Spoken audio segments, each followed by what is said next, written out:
Hello and welcome to Can't Find My Way Home, the podcast where expats from around the globe talk about the music and art scene in their adopted home. I'm your host, Craig.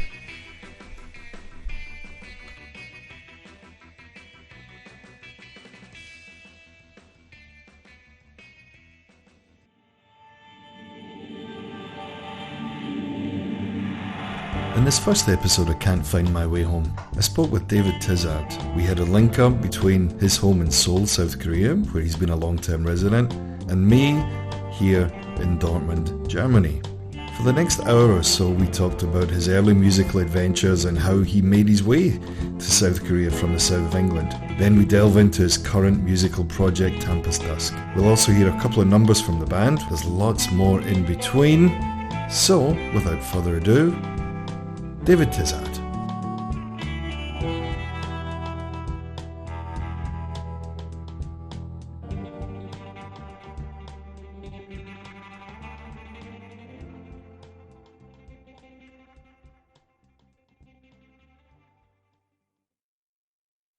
Dave, thanks for taking the time to join us. Absolute pleasure, mate. Thank you for having me. I know we have a bit of a time difference, so I hope I'm not keeping you from any other important household chores you've got going on.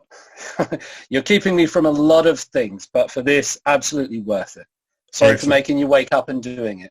Oh yeah, it's all right. It's nearly lunchtime here, so we're doing just fine. Excellent. Dave, you're a man of many musical adventures in your adopted home of South Korea. Can you tell us how it all came about? How did you end up where you are today? Well, I guess like perhaps many people, I finished a university degree in the south of England at Portsmouth University. Did English and creative arts, where I did a lot of creative writing, a lot of film, a lot of theatre, a lot of really interesting and fun projects, but not something that necessarily lent itself towards getting a high-paying job immediately upon graduation. After that, well, while I was there, and 1 year after graduating in Portsmouth, I spent some time working at the Wedgwood Rooms. Wedgwood Rooms is a pretty popular venue in the south of England.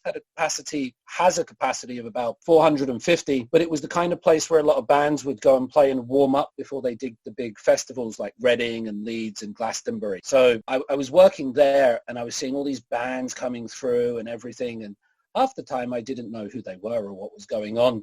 I never forget one night, and I was like the assistant bar manager. And so like I would run it when the manager was off and do the schedules. Somebody came up to me and they said, "Hey man, next week I want to have Wednesday off." I said, "All right, what's going on Wednesday?" "Because Frank Black is playing here." And I went, "Yeah, okay." I had no idea who Frank Black was at the time. It just didn't like click with me. I wasn't that musically knowledgeable at the time. But looking back on it, what I realized is that, every night I was standing there watching these bands and getting exposure to all these different kinds of music, whether it was, heavy metal or folk, or punk or rock, or literally everything. And so you had quite a diverse range of musicians and styles coming through the venue. Yeah, it was just literally like every night would be different, and it was fantastic. And it was great, and I really had a big effect on me, I think, looking forward, looking at all those musical influences. But, I realized I couldn't do that forever, and I got itchy feet. I needed to go and see the world and try and be somebody different or do something different. And so I essentially kind of just rolled a dice and said, I'll go over the other side of the world with I've got a degree in English, and so, looking around the papers, you go and teach English. That made sense. And so I thought about the beaches of Thailand or something like that, but I thought that might be trouble and I might not last too long if I was there as a young 24-year-old boy, and... well, it does have certain hidden pleasures, although some are not so hidden, but yeah. Yeah, exactly. It would be very hedonistic had I gone there. And, there were lots of options, but somehow South Korea came about. I remember at university I had a South Korean housemate, and I watched Old Boy. I'd watched the 2002 World Cup when I was at university, and that was great memories because that was up at 7 a.m. and in the pub to watch the football when it opened. And so, yeah, it was from university to a year work in a music venue. And then I arrived in South Korea, in Seoul, November 2005. And I was 25 years old. I had hair down past my shoulders, a beard, a tongue piercing, and I didn't immediately fit into the South Korean society, it should be fair to say. It didn't take you long to realize that you're like, there's not many people like me looking a bit like this. But that was kind of the appeal sometimes, we spend a lot of time in the West trying to look different from everybody and then end up looking the same as everybody else. Everybody will dye their hair white to look like Eminem or get dread, but you end up looking like everybody else that's doing the same. So, in South Korea, it was all of a sudden, well, no, I actually am a little bit different all of a sudden. Taking it from there, David, how did you get into the music scene? Was it something that you wanted to do when you got there? Was this as well as the working and integrating and learning about all of the, these cultural nuances of your new home? How did you get set up with the band and so on? Well, I'd played one acoustic show in England before I came to Korea. That was it. I played acoustic guitar with a couple of friends, and we did like the Monkees and things like this. So I hadn't any musical experience apart from just watching it for so long. And when I came to South Korea, I realized that now I wanted to do something. Now was the time to start. I began drinking in this bar in South Korea. It was called Sky Bar, and it was in Gwanghwamun where we worked. Me and my friend Chris Truder, we would go there after work, and we would work 6:45 in the morning till 9 at night. Right hard days, and working all the way through. And we were young, so we would drink hard in the evenings. And we found this bar. You have these bars like you could sit in there. I'm going to say about 12 people maximum, and the lady would sit in the middle, and there'd sort of be 3 or 4 chairs in not a semicircle, but three-quarters of a square going around her. Mm-hmm. And it was a private bar. Like, some people would try to come in and there'd be seats, but they'd just say, no, you go away. And so we'd go in there, and there'd be, some old boys drinking hard in there. And after a while, they'd start passing around the guitar, and they would start crying and singing and doing all these old folk songs and, raising their glasses. And they took us two under their wing as kind of like weird white people that were allowed to come in. And, they eventually passed me the guitar and said, you have a go. And then they didn't pass me the guitar much anymore. They said, no, you're not quite ready for it. So I knew I wanted to do something, but I knew I wasn't quite there yet. So I was very much starting from scratch in South Korea. I had to start all by myself. Back then in 2005, what was the kind of social media like? How did you find your band members of that next step you took? What was it? From my memory, it was MySpace. Right. Yeah, my first band still has a MySpace, but we can't access the music on it, and I'm gutted because we made this wonderful album. So one of the first things I've done with all my bands is look for someone to sing, because I can play guitar and I can write songs, but I'm not the best singer, it should be said. So I generally look for a front man or a singer or somebody to work with. And I found this guy that I was working with who looked like Robert Plant, literally looked like Robert. He had the hair of it coming down here, didn't have the voice, didn't have the moves. To be fair, not many do. No, but he did have the confidence. He had the look and the confidence, and that was it. So, I found someone that was willing to, sit down and write lyrics and sing over the top. And then we ended up going to this sort of open mic venue. It was called the Aussie Shop. It was run by an Australian guy who would drum called Tony. Mm-hmm. And he would have all these kind of musicians come in there and jam and play. And so I went along there with my singer and started playing and started asking people, who can play? What can we do? And so it was a case of going into venues and finding people.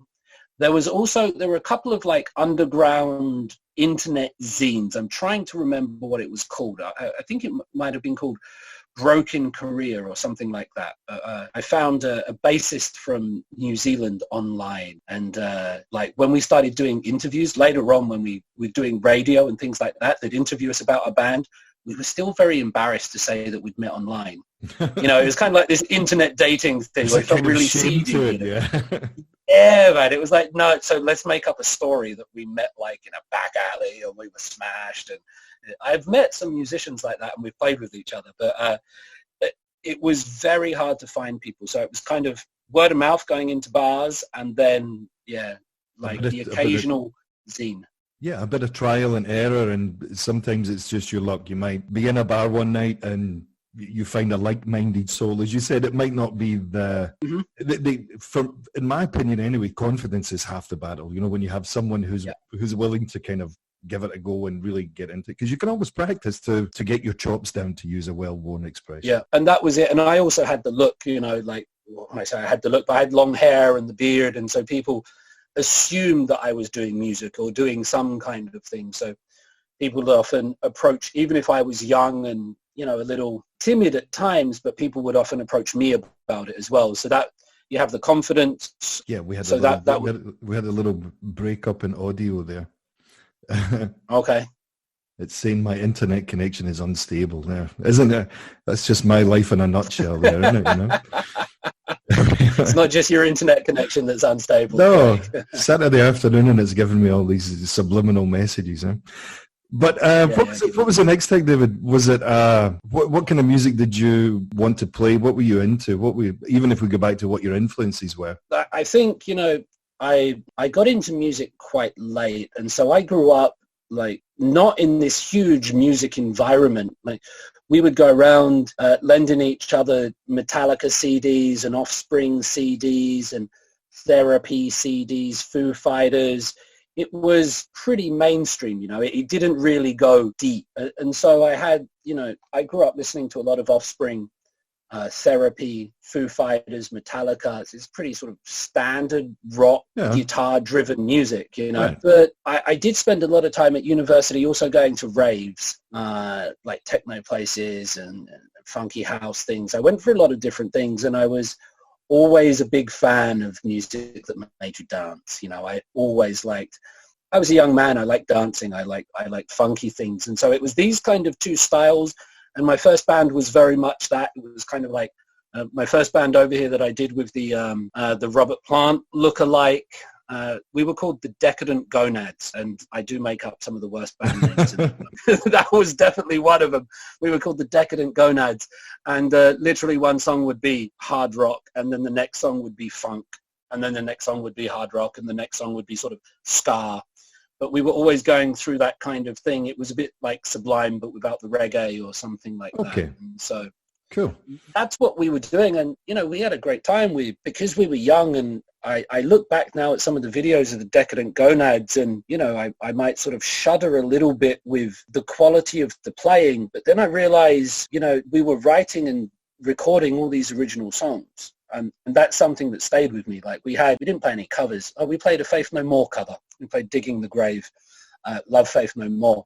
But in general, ever since the start, it was always about, you've got to write your own songs and make your own sound. You know, that was always my goal in that. So was this something that you and your bandmates also shared, you know, this kind of ideology of literally doing it for yourself and playing the songs that you want to play? Yeah, I think so. And a drummer that I played with in about 4 or 5 bands, Ray, a New Zealand guy, built like a bulldog, you know, short and squat, and he hit that snare.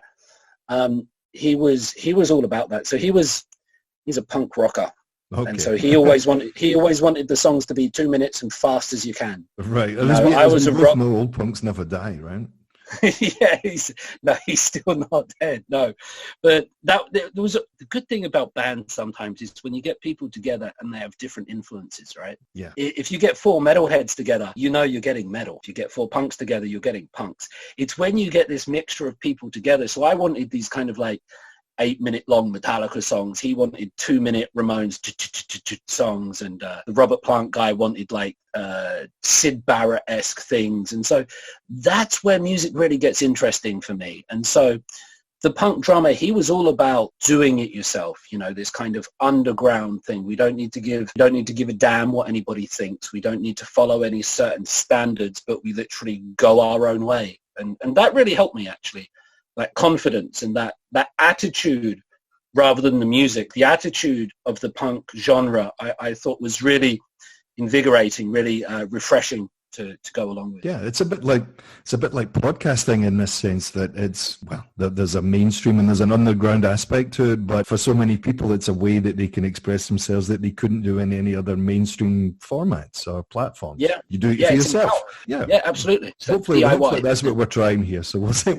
So far so good. Yes, mate. What about the next step, David? It's been that was 2005, so it's been some time, and you said there was several bands that you were in between there. Were you always the main protagonist, the main songwriter, or how did that transpire? In a lot of the bands, I've been the main songwriter. I'd say one of my partners in crime, me and Ray, the punk rock drummer, we started another project, and this big like beast of a man from Maryland, America, 6'4" and hands the size of my face, he's a black belt in kick your ass jiu-jitsu or whatever it's called. He'd put you in an ankle lock and make you tap out. he would do that to me when I was drunk. He'd get me an ankle lock and say, tap out, man. And we ended up playing with him. Now, he'd seen the Decadent Gonads, and he'd arranged to play with Ray, and he walked into a studio one day and he said, goddamn, I just hope it's not that guy from the Decadent Gonads with that stupid hat. And he walked into the studio, and there I was from the Decadent Gonads with this stupid Indiana Jones hat on. It was weird. He was like, oh, man.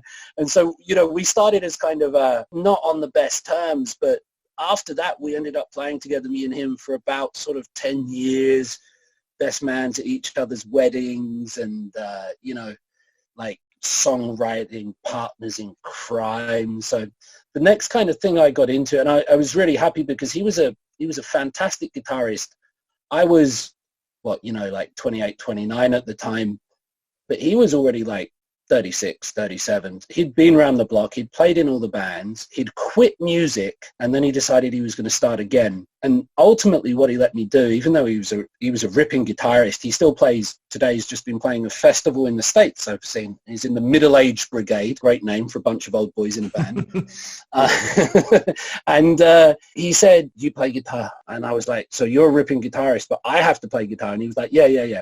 You play guitar. And what he did, he got his guitar and he ran it through an octave pedal. Okay. So we were doing this kind of, what would it be, John Spencer Blues Explosion type thing, where we had two guitars. Like the Cramps did two guitars. Yeah. So we had that, but he would just do the low end bass, and he would just have two strings on his guitar, essentially. Just a low two strings, and he would crank that amp really loud, man. So like the bass was often louder than my guitar, but it was just that rumble. He would do that, and he just said to me, you play guitar. He would tell me during the Suicides chat, he would say to me, I learned a lot playing from him. He would say, you don't need pedals. Stop dancing about on this. Everything you need is in your hands. You turn up, you plug in, and you let that rip, and that kind of attitude I liked from him. He gave me a lot of confidence, even though I wasn't, a great guitarist. I'd never really had lessons. I'd not really done anything. I was just sitting. And nowadays you can learn guitar like on YouTube and podcasts, right? You can go online and Justin guitars and all these crazy things, how to learn guitar. Back then, like I didn't have those things. And so I was just kind of sitting around myself trying to work it out, what I wanted to do. But having that confidence, being entrusted with being the guitar player in a three-piece, you've got nowhere to hide if you're the guitar player. No, it's definitely one of the more, as you said, there's nowhere to hide. But on the other hand, you have less to share with everyone else, so you get, in one way, you have no choice. You just have to kind of get on with it. But on the other hand, you get into it, and it's your stage. It's there for you. When it comes together, it's the magic number, like it really, you see why a lot of bands were three pieces, whether it's the Hendrix Experience or Cream or things like that. But when that three works, it's a really powerful thing. So, being entrusted in that by a seasoned musician, being entrusted with that, and also being told not to worry too much about the technical side of it. Rock and roll is, he was the influence that I got from Chad musically. He had a great, huge musical knowledge. One of the things I've realized is that you can never complete music. Like a computer game, you can complete a computer game. You can get to the end of a book. Yeah. You can finish a series of like Game of Thrones or The Wire or something like that. you can't complete music. There's always a band that you haven't heard. There's always an artist you didn't know about. Geez, there's even a genre that's like totally new. He had a great musical knowledge, but a lot of it came from sort of 50s, 60s rave rock and roll. Okay. You know, where music was kind of where it was a rave, where the drums had to go, and it was the Sonics were the first. But I'd not heard the Sonics before I met him. Sonics were a fantastic band from Tacoma, Washington, like kind of a 60s. They featured a lot on the Nuggets compilation. They had great songs like Strychnine and Psycho, The Witch. They did great covers of Louie Louie and things like this, but it was just the hardest sounding music I'd ever heard. Their album was called The Boom, all right, because their drummer was called Bob the Boom Bennett. And the drums on the Sonics were just, when Kurt Cobain was recording Nirvana, he was like, I want my drums to sound like drums on the Sonics. It's just the best drum sound ever. Mission accomplished then there, I think. Yeah. Yeah, He certainly did what it said in the tin with Nirvana. Would you say this was more like punk before punk as a genre then? Yeah. It's difficult to put things when you get into that these kind of boxes. proto-punk, it is difficult. Like the Stooges is one of the bands that are often called proto-punk. The Sonics were just like, well, you know, was Chuck Berry punk? Because the Sonics were basically playing Chuck Berry songs standard, like blues that go 1-4-5, you know, they go round this progression. It's not the what, it's the how, you know, it's the how you play this thing. It's not necessarily anything new, and that's not what the Sonics were doing, but they were just doing it differently. They were doing it louder, they were doing it faster than anyone else. And, you know, I'll listen to modern metal and I'll go back and listen to the Sonics. Sonics still sounds heavier. They might not have 8 guitar amplifiers and 500 big muff rat pedals, you know, but it sounds harder because the way they're playing it. And so it's the how. And I think with the Suicides, that band that we did, that second band I did with the 3-piece, you asked, like, how did the songwriting go? Chad was the singer, and we'd both write songs in that, you know, we'd both write songs, and we'd both write riffs, and you often need someone to finish your songs. You know, when you're writing songs, it's very easy to get 2 parts. Okay.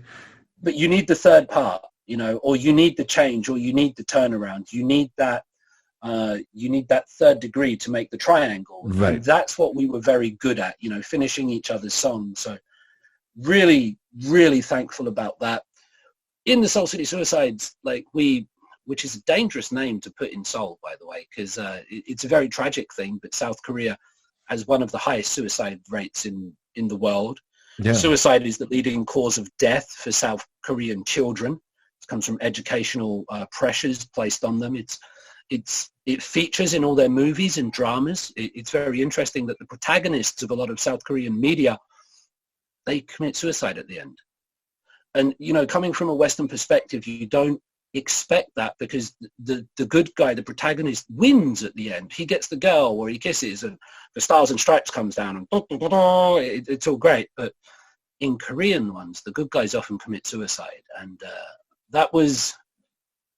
Chad came up with that name, the Seoul City Suicides. It's a great name. It sounds like a baseball team or a basketball team. It's got that alliteration. Exactly. That's what I was thinking. The alliteration part gets you there, and you don't forget it. But the kind of deeper subcontext to the name, and as you just eloquently described there, these kind of cultural things that for many in the West we don't know about. Yeah, but that's the kind of punk attitude. That's what music's meant to be. You're meant to. Or what comedy's meant to be. You're meant to go and explore the things that are often left unsaid in real life, or are often avoided. You know, it's meant to be a release. It's meant to be a form of expression. And so, you know, I think doing that, we were breaking some taboos, because you don't talk about it in South Korean society. So breaking some taboos in saying that, but that's not to say the music was necessarily morbid or downbeat. You know, it was always very much about having a party, you know. That was the goal. It's rock and roll. Yeah, absolutely. You know, we did the thing, I spoke a little bit earlier about the look, but we played all our shirts in all our shirts. We played all our shows in white shirts and black ties, and, you know, we did that standard thing. But then people started knowing who we were. You know, it's very easy to be 4 guys that just walk into a bar and, are they playing? They're in shorts and T-shirts, you know, Sure. What's going on here? But we crafted a distinctive look for ourselves. You know, we were three very different guys, but we crafted a look for ourselves, and I think that was really effective at getting people to remember us and getting that name, and it really pushed us along, gave us a bit of a boost. Did you do much in the way of recording, LPs or CDs or? Yeah. With the Suicides, we've got one fully released album, which is 8 tracks. I think that got a bit of play on the radio. We got some reviews in a magazine. I think it's online somewhere. It might be a Bandcamp or something like that. But we've got that. We also did some recording for a compilation. There was a compilation released called Us and Them, or it was called Them and Us. I forget which way around it was, but we had to record one of our own songs and then a cover. So there was a whole bunch of bands in Seoul got together and do this. And I think we were one of the only foreign bands. So it was a whole lot of Korean bands. Yeah, I was going to ask, was it a mixed thing between locals and expats, or mostly predominantly Koreans? Ska Sucks were on there, a great ska band. Different bands were on there, but we went on there and we recorded one of our songs, Heart Attack Jack, which was just like this 3-minute punk blistering attack on a B chord. And then we did a cover of a band called Caius, which not many people, I'm not sure many people are keen or know about Caius, but they were a kind of a rock band from California, the desert. It's like the guitarist in that was the Joshua Tree type place, or Mojave Desert or somewhere, isn't it? Yeah. But it's but not U2 Joshua Tree, but like Josh Homme. So Josh Homme's now okay. This is where I'm getting Josh from. I'm going, what is it? Yeah, Josh. Yeah. There you go. Yeah. Josh Homme of Queens of the Stone Age, and he did Them Crooked Vultures with John Paul Jones and Dave Grohl. His first band when he was like in his young 20s was called Caius, and they released something last year, no? Caius? No. Or recently? No. Some of the members started touring again a bit, but the Desert Sessions released something last year. Is that what it was? Okay, yeah. Desert Sessions. He had Billy Gibbons in there doing stuff, and some of those Desert Sessions are classic. But Caius is a band. They were like they're called the Godfathers of stoner rock. They don't like being called stoner rock, but stoner rock wasn't invented when they were playing, but this kind of real bass heavy type of classic rock from the desert. Me, Chad and Ray, the 3 members of the Suicides, we all like that band. That was like the kind of one unifying thing that we could agree on. We all like the Ramones, of course, as well, but we all like Caius, and that was kind of a unique thing for 3 people to like Caius. So we did one of our originals, and then we did a cover of Caius's Love Has Passed Me By. Both of those are online and available, YouTubes and things like that. We've also got a whole host of recorded songs that we're sitting on. I'm not sure why we're sitting on, but like we wrote some really good songs, and they're sitting there kind of produced and mixed, and they're ready to go.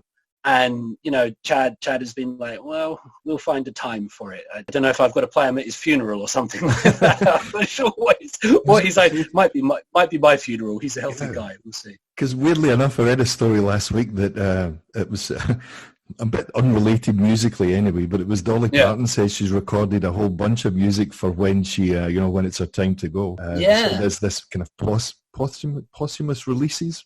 Yeah. I don't know. They might even call that as a session. I don't know. But well, fingers crossed, David, it doesn't come to that. Hopefully you can. No, that was said very kind of tongue in cheek. Indeed. But that's where it goes. You get people, not Dolly Parton, talking about like posthumous releases. I think when you're young, every kind of kid thinks about what song they want played at their funeral or something like that. I don't know if you ever had that when you were 15 or 20 or something like that. I certainly did. Oh yeah, man, it's so deep. I want this song played at my funeral. But now even you get like people like Whitney Houston or Tupac doing gigs at festivals, don't you? You get holograms and stuff, right? I believe Queen, or what's left of Queen, are in your hometown tonight. Yeah, absolutely, they are. Yes, and of course, there's only 2 of them left, right? Well, there's 3 of us, So I'm like, how was that? Like, of course, John Deacon, the bass player, is he just can't be arsed. But there was a story about like Boney M. You remember Boney M? They did Rasputin. There was a story going on. Here in Germany, there's still a thing, man. Yeah, there. Well, that's the thing. I heard there was like 5 different Boney M's going, and none of them have got the original members anymore. It's a bit like the Temptations or something, yeah. Yeah, exactly. But yeah, getting back to that, we've got some nice Suicide songs sitting around. They'll probably see the light of day soon, I think, because, you know, I was going to send you some for this, but they'll come out soon. That's a good time to take a pause. When we come back, we'll have a look at what you're up to next musically. Absolutely. Cool. Sounds good.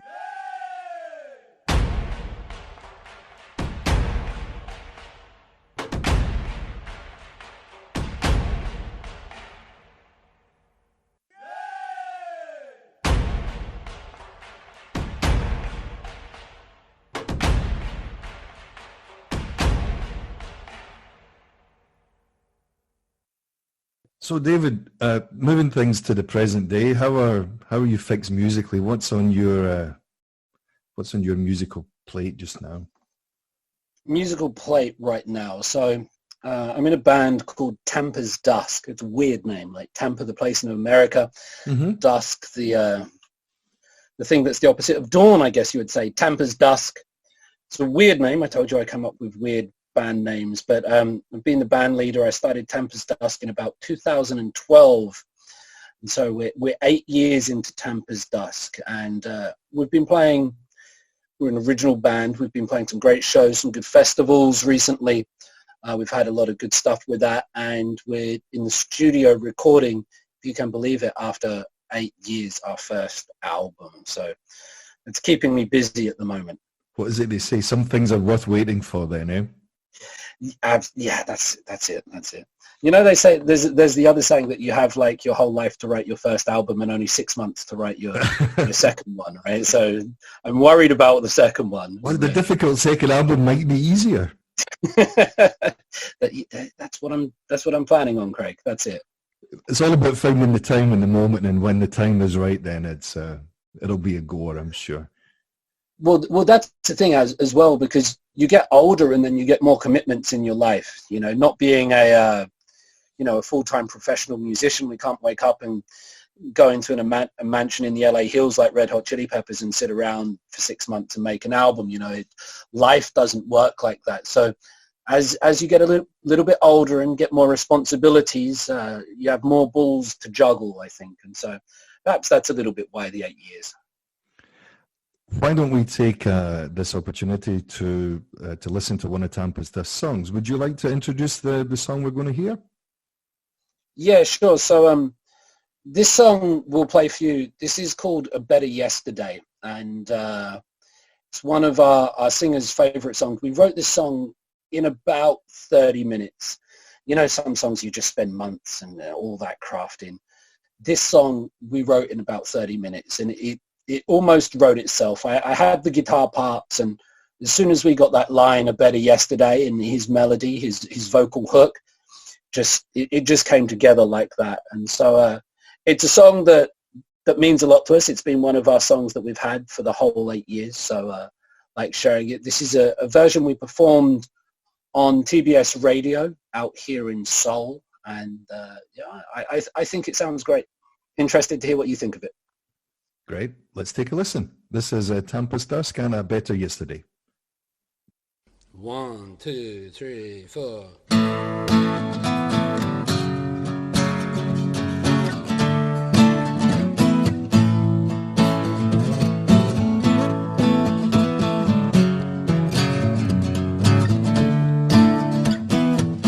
Oh, we write a better yesterday for our ghosts here today.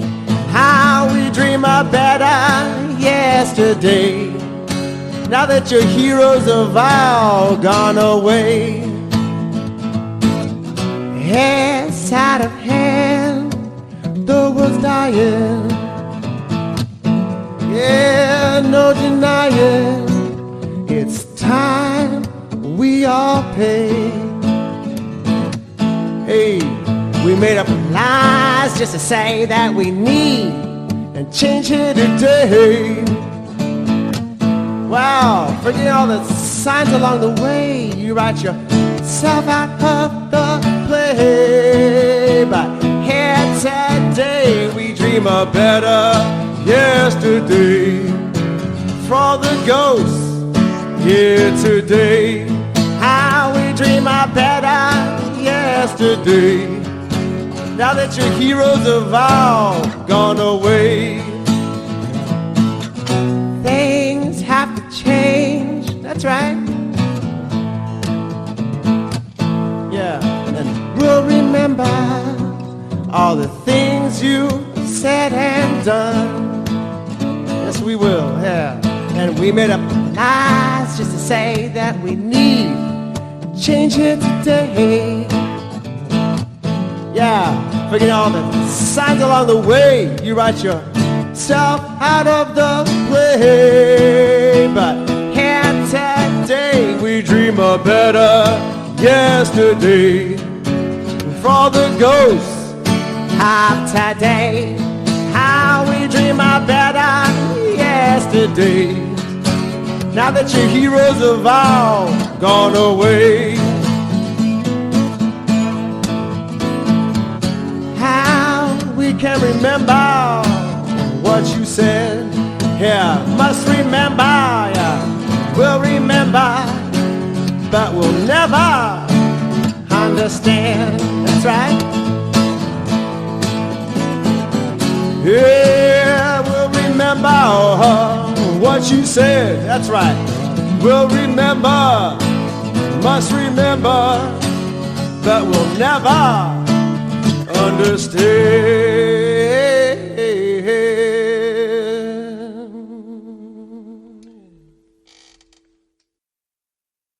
David, before we were talking about the kind of cultural aspect of music and, living abroad and being an expat and so on. Yeah. Before we started recording, we were talking about some of the concerts that you've done recently with the band. Would you like to share those details with us? Yeah, sure. So recently we played at I played a lot of festivals around the country, different places, but in 2019 summer, so about 6 months ago, we played a beach festival, which was great. I'd not played a beach festival before. So on the east coast of South Korea, Gyeongpo-dae, they had this beach and beer festival, these bands coming down, and it was a stage set up right there on the beach. And so we were really pleased and happy to be able to go over there and play that. And that was fantastic, playing a beach festival, because you were playing to a whole new audience. You had all the young and the old and all these people walking around and, trying to work out what to make of these 5 weird foreign guys that were standing on their beat, making an awful lot of racket, because the music that we play is not the music that South Koreans would normally have in a social situation. Right. There might be sort of K-pop, which is, the nation's music, or there might be soft ballad or jazz, but you don't often hear much rock or guitar-driven music in South Korean society. So to be able to go on a beach and play that to the people, that was fantastic. Following that, about 2 months ago, there was a kind of like a nationwide competition to compose an original rendition of the Korean folk song Arirang. Now, Arirang is a song well known in Korea, and it's interesting because both North Korea and South Korea, it's their national song. I don't mean it's their national anthem, but it's right. a song that they both play and feature in their events. You have the Arirang Mass Games and things in North Korea. So Arirang is a song that is really embedded into Korean culture. And the lyrics of Arirang are very sad. Of course, there are hundreds of different versions of this folk song, but the main version goes down one of 2 ways. It's 2 lovers that have been separated by a river, and they can't get to each other. So it's a very sad story. In the other main version, the man tries to cross the river to get to his love, but drowns along the way. And so this is the story of Korea, right? And that's embedded in their music. So there was a competition to do a rendition of this song, and a lot of different musical acts got together and performed this. I saw some great versions. Seth Mountain is an artist over here. He plays banjo and acoustic guitar. He did a fabulous banjo-driven thing of this. Zoe did. He was singing in Korean, yeah. Yeah, he was singing. Yeah, so everybody I saw was doing this in Korean, but Seth was playing banjo and singing it in Korean on his rooftop amongst the plants. There was a version by Love X Stereo, who are a two-piece electro pop outfit, and they've done very well for themselves playing festivals, getting a lot of airplay. And so there were jazz renditions, there were electro pop renditions. I sat down for quite a long time trying to get this rendition, and I got a unique version of Arirang called Jindo Arirang from a different region, because everyone was doing the same version and it was hard to do something different with it. It was so well known, you know. It was, you get Hendrix and the Star Spangled Banner, right?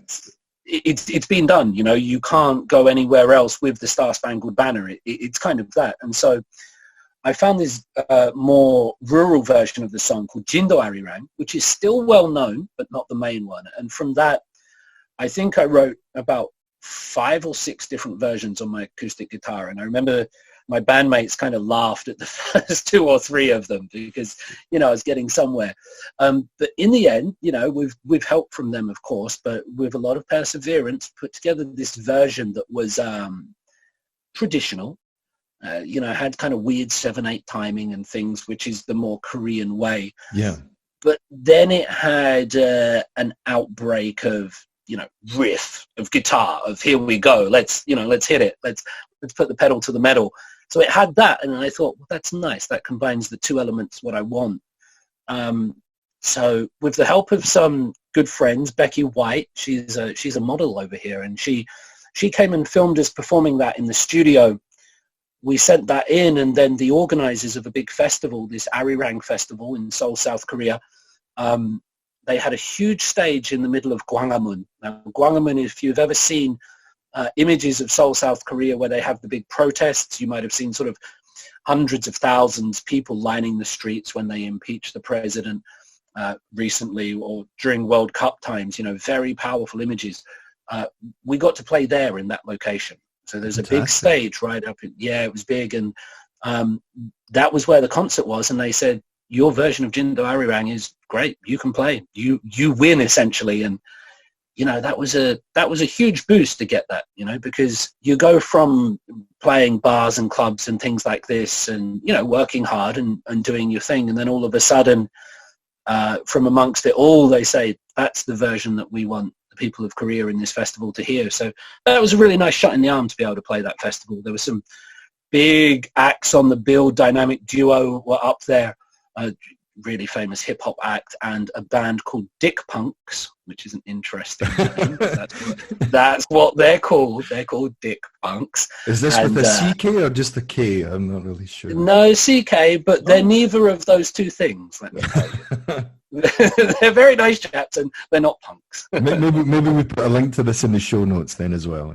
Yeah, yeah. So, but that's what we've been doing recently. A couple of big festivals, and you know, you can see footage of that. It was nice to be up on a big stage with wireless mics and all these kind of things running around with the lights, monitors that work. Monitors that work. We had smoke. There were smoke machines, man. But no bubbles.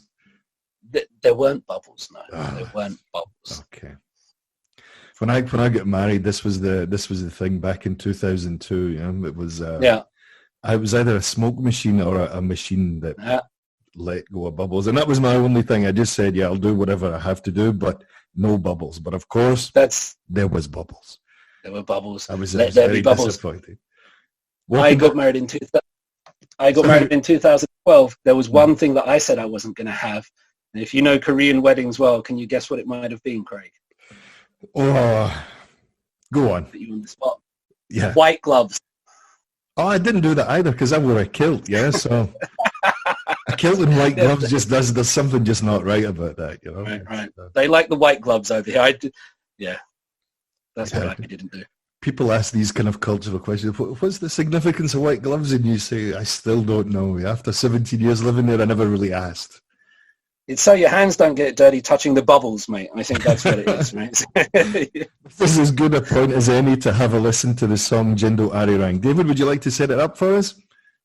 Yeah, so I've spoken a lot about it. It's a traditional song, but we're trying to do our own version of it, our own rendition that creates a feeling of sadness, but then also an element of hope. So you've got this dichotomy between something very tragic, but then something also that somewhere in there's an element of hope. And I'd also give some props to our singer, Andro, because he sang this whole thing in Korean, which is not easy to do. And when we performed it live, you know, there are some videos taken from the crowd that when they hear him singing this in Korean, you know, you get this, like, all right, okay. You know, you hear these voices going like that. And so it's like, yeah, he did a good job at this. So well done, our singer, for getting this. Our version of the traditional Korean folk song, Arirang, but this is the Tampa's Dusk version.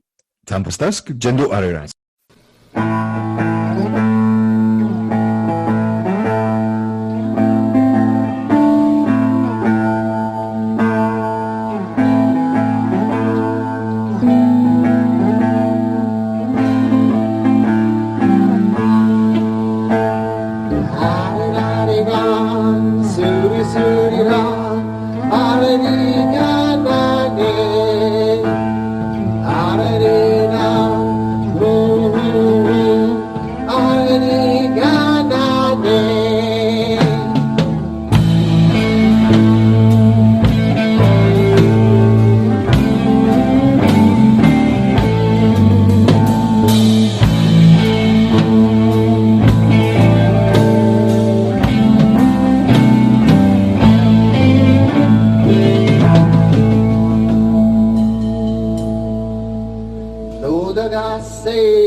저 딸이 또 따지도록 노다가세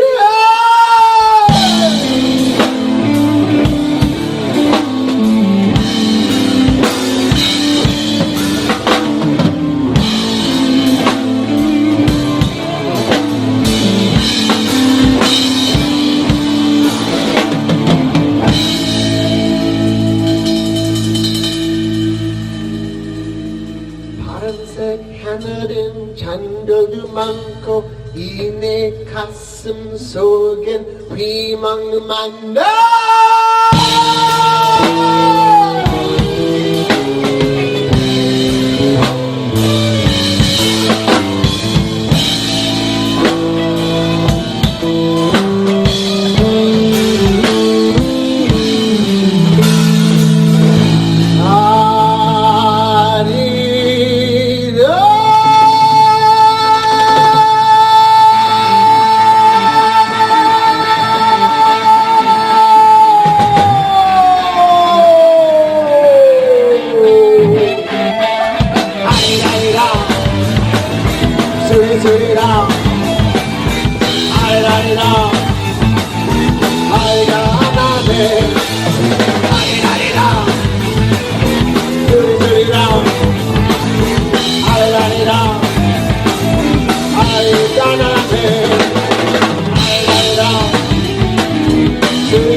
호박 같은 세상이나마 둥구둥구 두사스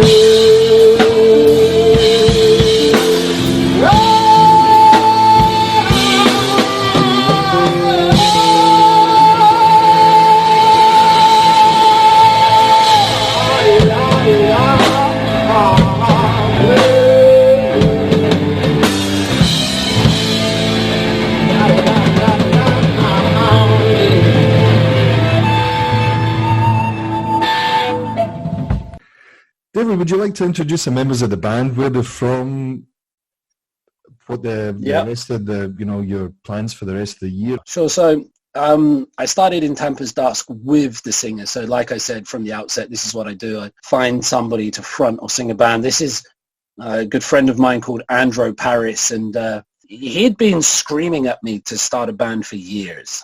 Right? Seeing me in the other bands, he kept coming up to me, man, I can sing, man, I can do it, man, I've got the voice. And he's loud, he's got a voice, right? And he's long hair, and he's not the Robert Plant character from before. He's a complete different.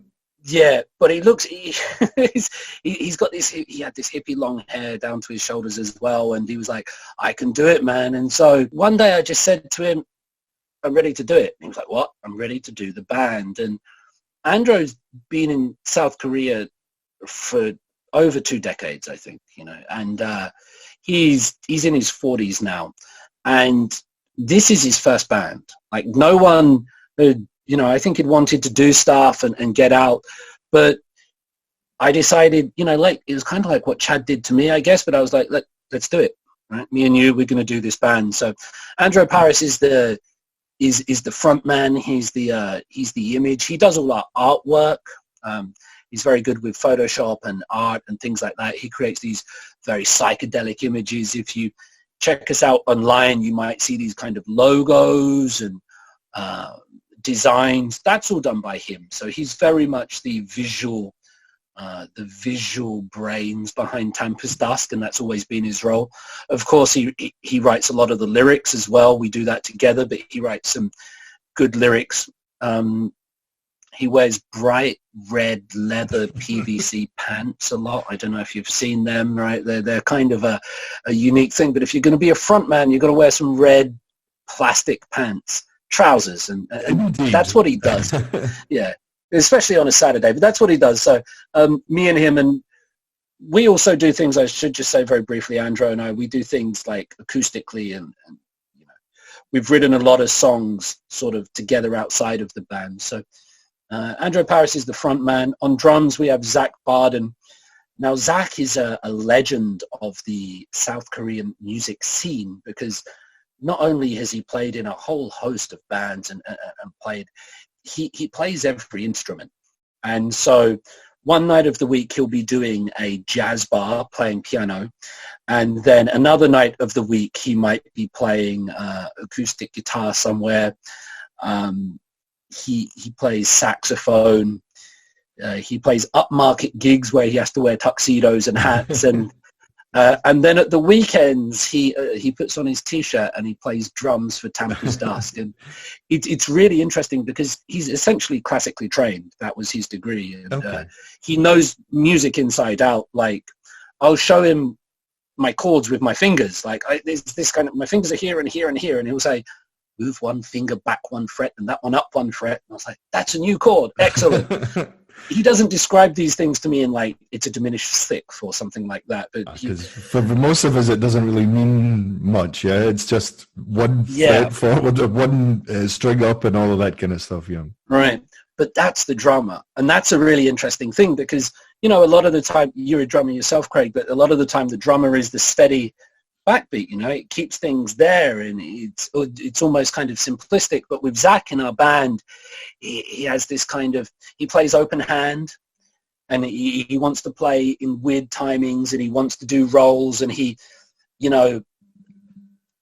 Zach hit the 2 and the 4 really hard, and he's like, yeah, no, David. Right. so he's great with that, but he's also great with song arrangements, because he's a music producer. He plays drums.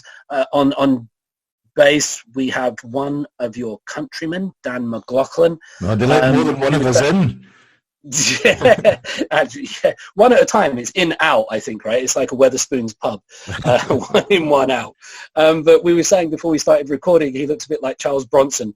He's got the big sort of bald head and the beard down, but he's a fantastic bass player. I'm so happy to see him play everything with his fingers half the time. He does the backups, vocals. On lead guitar now, I was the only guitarist in Tempest Dusk for 7 years, basically. And then we got this guitarist in called John Saniella. We call him the Italian for obvious reasons. Sometimes we call him spaghetti. but he's, he plays jazz, essentially. That's what he plays. And so we thought, wouldn't it be fun to get this guy that plays jazz? He sits around at home with his guitar in this kind of upright position, right. Like on the old jazz videos on YouTube, doing these weird runs and licks. That's what he does. And I was like, get a guitar strap and stand up and plug into this and let's see what happens. And it's been really interesting putting all these styles together. So we're a 5-piece, and it's fun working with those guys. Does the other guitar player, John, does he take more of the lead duties, or do you share it with him, or is it a bit more improvisational from him? He never plays the same thing twice. Okay. I've written every time he plays a solo, it's completely different, and that's great. It's going to be fun now we're recording, because he's got to work out what he's going to play. We started off kind of trading off because I'd been playing the solos and all the lead for so long. I was just used to it, and eventually I had to realize it makes more sense, I'll step back and let the player play, and we'll go like that. I still get my moments for riffs, but he's the lead player and I'm the rhythm player. That's how we handle that. I think that division of labor is pretty clear, and it's much easier with guitar settings and what's going on, so rhythm and lead, that classic style.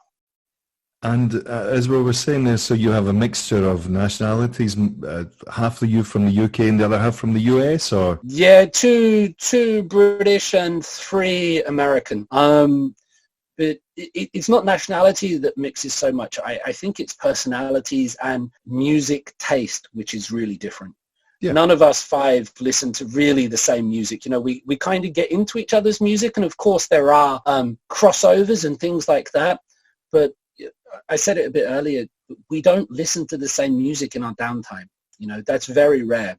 And I think that's a great thing, because then when we get together, this thing that we create is an amalgamation. It's a melting pot of so many different things. And, people ask, what kind of genre do you play? And it's not punk, and it's not funk, and it's not rock. It's weird. I'm not saying it's weird and that it's like, it's inaccessible, or it's, it's obscure, or it's just it's not inaccessible or obscure, but do you know what I mean? It's just like sometimes, the Clash were a punk band, but you listen to some Clash songs and they don't sound punk, do they? Definitely not. No.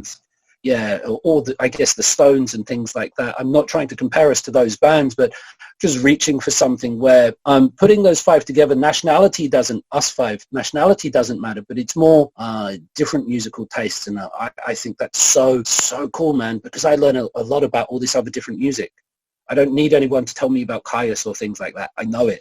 If Zach wants to tell me about Sheena Ringo, great. If Dan wants to tell me about the Manic Street Preachers, I'm all about it. And if John wants to tell me about his guitar players, yeah, man, it's good. It's a learning curve still.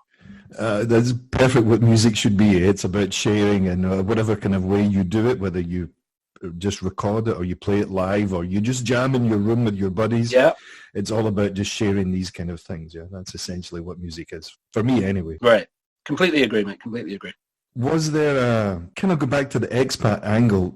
The other guys in the band, they are also working full time? Yeah, everybody works. Everybody's got to pay the bills. We all do slightly different things, but, getting together for practices, we all have to say, this is our night. This is the Tampa's Dusk night, and that goes in all our diaries. So that's what we have to do. But we all work doing various things. Some voice actors, some are teaching, doing writing and things like that. So we all work. We're all professionals.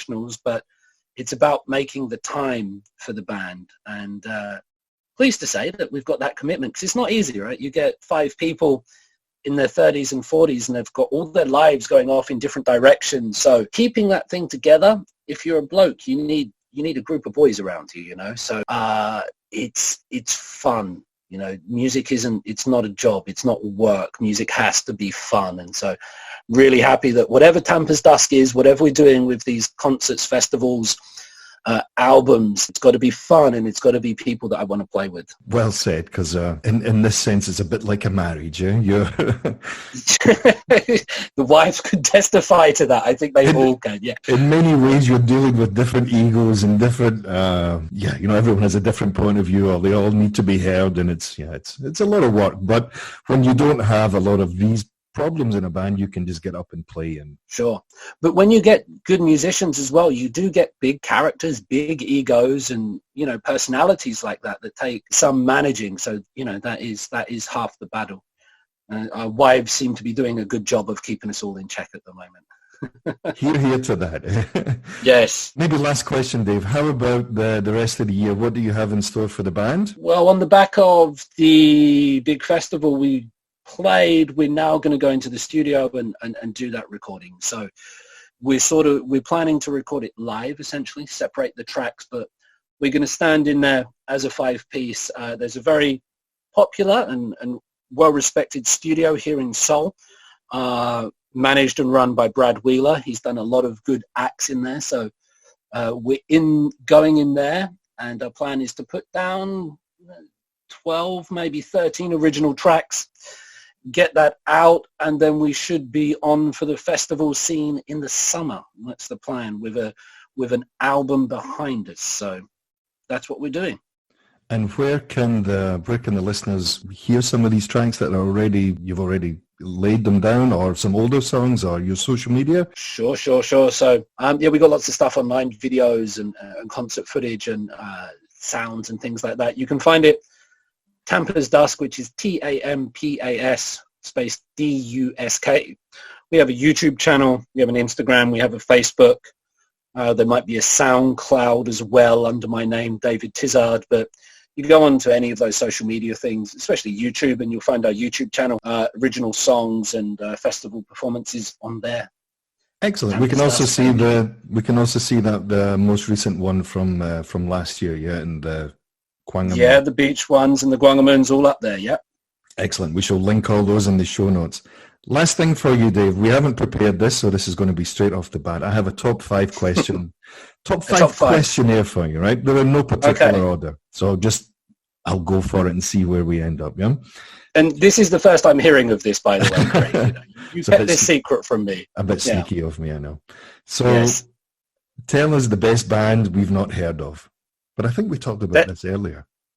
Well, I said it spontaneously, didn't I? Because this is it. The best band you've never heard. The best band you've never heard is Sonic's Rendezvous Band. Sonic's Rendezvous Band only released one song, but the A-side and the B-side was exactly the same, and it's called City Slang. Has my favorite guitarist, Fred Sonic Smith, on guitar. He was from the MC5. Scott Morgan, had Scott Ashton, the drummer from the Stooges. Just don't worry about Tampas Dusk, right? I told you about that. Go online and listen to Sonic's Rendezvous Band, listen to Fred Sonic Smith's guitar, and listen to City Slang. That's it. Fantastic. How about a guilty pleasure, a band or artist that you shouldn't like, but you do? Guilty pleasure, a band or artist that you shouldn't like, but you do. Just very spontaneously, I'm going to say the Fine Young Cannibals.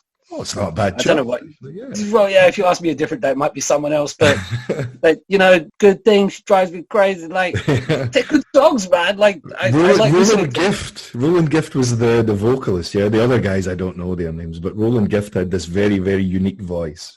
Yeah, great voice. And you know, you don't go to like a rock and roll practice and go, Fine Young Cannibals, but that's a guilty pleasure, I'll say that. It's not bad at all. They had a kind of weird dance routine thing going on as well in the videos of them. Bendy legs and all that kind of stuff. Was it Johnny Come Home? What was it? Yeah, all right. Yeah. I'm not the man I used to be. Literally and metaphorically. Yeah. The third question I have written down is the best venue you've played at, home or abroad, or both? Best venue I've played at, I saw a photo today and it's closing down. The venue is Woodstock, and some people I know, including you, I'm not sure your opinion on Woodstock because I know you've played it, Craig, but it might be different from a guitarist or a drummer, but Woodstock in Itaewon, Seoul, South Korea is probably the best venue I've ever played because it was the testing ground for a band. If you thought you were a band, you had to walk in this place, right? The walls were thick with cigarette. There was carpet on the floor that hadn't been cleaned for weeks. I think it was just quite generous. Yeah, no, weeks. I should say probably decades, right? It was a place, but you'd walk in there and no one would set anything up for you. You had to go in there and handle everything. And if you could do that, and if you could rock Woodstock, you got free beers and drinks, whatever you wanted all night. You got a handful of cash, and you got the respect of a certain community to be able to play that place. Because I saw many bands go in there and they couldn't do it, you know. So it is a hard place. So for me, Woodstock in Itaewon, it was a testing ground. I love and respect to Mr. Ooh, sadly passed away. But yeah, that's going. So yeah, definitely. That was an end of an era, definitely. I wrote a tribute for him in the newspaper when he passed away, and I got messages from all over the world, people that had left Seoul and said, you know, that was a nice message. So he touched a lot of people. So Mr. Oo's Woodstock, best venue. Excellent, great choice. What's your go-to karaoke tune? Or Nori Bang, if we're using the Korean. Wow, my go-to karaoke tune. It is Johnny Be Good by Chuck Berry, because I just love it. You know, it's pretty simple, which is important for me. It's pretty short, which is also important because you want to get back to drinking and things like that. But it just makes me laugh when I hear the karaoke kind of like digital version. It's just, yeah. Chuck Berry, Johnny Be Good is my karaoke song. My number 18. Excellent, good choice. Your ultimate rock trio. My ultimate rock trio. So this is a three-piece band, right? Or just a rock trio? I mean, it's a bit like if you use the football analogy, you could be in the team or not, right? It's up to you. It sounds a bit like Jamie Carragher's podcast. I will go with Bob the Boom Bennett on drums. It's mentioned him earlier from the Sonics. I'm going to be weird, and I'm going to go with James Hetfield from Metallica on rhythm guitar. And then I'm going to go with Mike Patton on keyboard and vocals, because I think it would be weird. Excellent lineup. And it would be very, very loud. I think that's all. You're getting what I like, right? So, yeah, Bob the Boom Bennett, Hetfield, and Mike Patton. That's it. Yeah. If it's going to be rock and roll, it's as well being played loud if it's as well being played at all. Eh? Yeah, and I don't think anyone else, when you ask them, is going to say that lineup. That's kind of important as well, right? David, it's been a pleasure talking with you. Thanks. Craig. Thanks for sharing. Sharing your time and everything about the band and so on. As I said, I'll link a lot of the things about the band, some clips and whatnot. And if I can find the tribute to Mr. Wu as well, I will add that to the show notes too, because it was very, very well said and poignantly written. Excellent. Thanks for your time, and it's been great, like going over some of these memories and just essentially talking about music, though, Craig. That's the best thing about this, right? It's the next best thing to doing it. Yes, completely agree. David, all the best. Thanks very much. Thanks, Craig. Cheers. Bye. Bye-bye. So we made it to the end of the first episode of Can't Find My Way Home. I'd like to thank David Tizzard for taking the time out of his day to join me. I had a really great time doing it. We had a lot to talk about, and there's plenty more where that came from. Hopefully David can come back on the podcast and we can cover some of the many other things about living life as an expat in Seoul, South Korea, or music in general. Who knows? We'll see where that takes us. So where can you find out more about the podcast, Can't Find My Way Home? You can find us on Facebook at Expat Music Pod. That's all one word. Or you can simply search for Can't Find My Way Home. You can also find us on Instagram at can't.findmywayhome. The last place you can find us for now is on a website called anchor.fm. You can simply search for Can't Find My Way Home, all one word. When you go there, you can download the podcast, you can listen to it, you'll get all the show notes there, you can find out more about us. Of course, you can also leave comments there and messages, you can subscribe, and please feel free to leave us a comment. I'd really like to hear some of your thoughts and feedback on this first episode. What you thought of it, maybe some room for improvement, maybe some subjects you'd like to add, maybe you'd like to be a guest on the show yourself. So, we'll be back soon with another episode, but for now, this is Craig saying, see you later. Cheers.